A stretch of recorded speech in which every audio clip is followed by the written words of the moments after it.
Shots have been officially fired from Nick Kyrgios to Australian Open defending champion Jannik Sinner.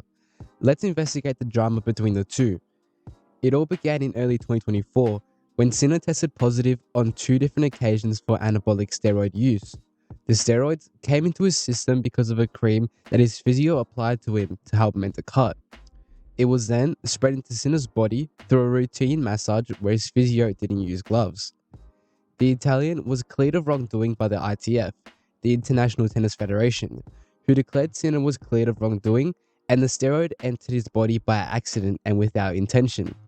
Sinner did, however, have to surrender the prize money he received from Indian Wells, the tournament where he tested positive.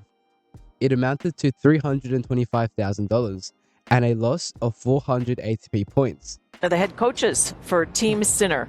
Darren, Chris? tell me what happened back in March. Yeah, not an easy period for all of us, obviously. So we've been living with this for a few months now, knowing how serious of an issue it is. And back in March at Indian Wells, and Giacomo Naldi, who is the physiotherapist of Jannik, put his hand into his medical bag. He cut his finger on a scalpel that they used to cut off the calluses off the feet. And on the pinky finger, it was quite a big cut. I didn't see it. The other person that was in the room at the time was Umberto Ferrara, and he is the physical trainer of Jannik. And Jannik also didn't see it, and I walked into the room and saw that he was putting a white bandage on his finger. Looked and asked him what happened. He said he cut his finger, and I said, is there anything we need to do? And he said, no, all good, no problem. And that was the last I actually thought about it. So what happened after that was Jannik actually saw Giacomo that night, saw for the first time that he'd cut his finger, asked him what he did, asked him if he'd used any ointments or creams or anything to put on that finger to help the healing. He said no, which was the truth at the time. And then what happened after that was between Umberto Ferrara and Giacomo Naldi. So Umberto had a spray, which is quite common in Italy. I'd never heard about it before and never seen the spray. And he offered it to Giacomo to help with the healing. He had it for personal reasons, I believe. And from that, it had a banned substance inside that spray, which is quite common in Italy. And there's actually been a few cases of the Italian players that have tested positive before with that particular spray. And over the course of the next week, Giacomo continued to use that spray to help the healing of his finger, unbeknownst to any of us. And with the treatments that he was giving to Jannik, somehow it passed from Giacomo's finger through to Jannik, and he tested positive. That's pretty much the summary for us. Jannik, everybody has to know that he had no part in this at all. He didn't elect to ingest anything. He didn't take any tablets. He didn't intend to cheat.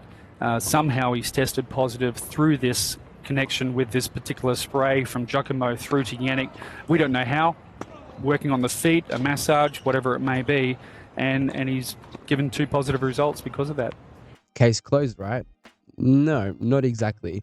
Players were not happy with the decision, claiming favoritism for tennis's poster boy. Nick Kyrgios was the most vocal player and gave a brief but sharp statement I will read later on.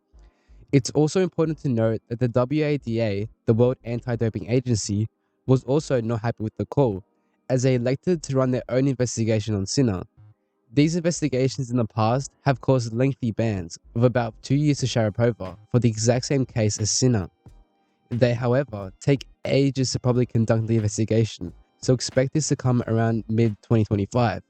It has been a very long way until here. No, when everything started, in the beginning you don't know if you can keep playing or not.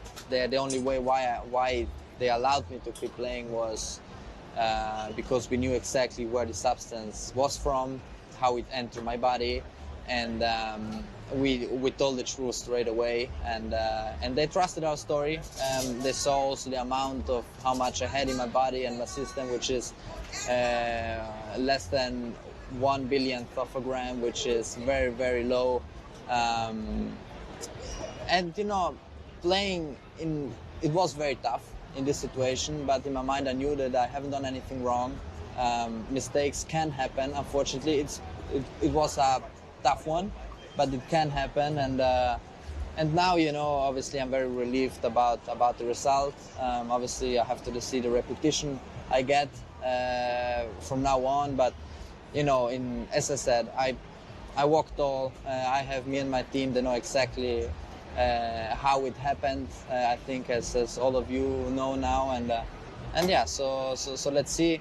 I'm just happy to be here. I'm finally looking forward to play again, and then we'll see how it goes. Here's what Kyrgios said in a press conference before Brisbane 2025. And I just think that it's been handled horrifically in our sport, and 2 world number ones both getting done for doping is disgusting for our sport. It's a horrible look. And yeah, the tennis integrity right now, and everyone knows it, but no one wants to speak about it. It's awful. Like, it's actually awful. And it's not okay. So I know that people don't like when I just speak out about things and be honest about things, but for a kid that grew up playing tennis, and I enjoyed the competition, I enjoyed playing, I can get emotional, I can throw a racket, but that's nothing compared to cheating and taking performance-enhancing drugs. That's ridiculous, in my opinion. So yeah, I'm not going to shut up about it anyway. So your question is, do I think that he failed 2 steroid drug tests? Which factually happened.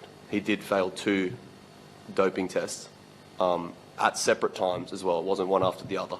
They were a different time frame.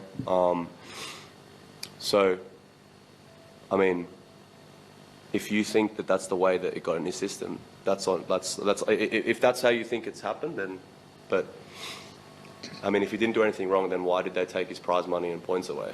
Obviously, they found something wrong with it, and then obviously White appealed it because of all this, I look where I was at 18 months ago, and, I had the surgery. It's been about 16 months, and I honestly never thought I'd be back playing at this level, and even just, entering an event like this, preparing and doing all the right things. But it was just surreal to be back out there, and I took it all in. And yeah, I'm really excited to just go out there and just play tennis. And I saw Novak in the gym and playing doubles with him.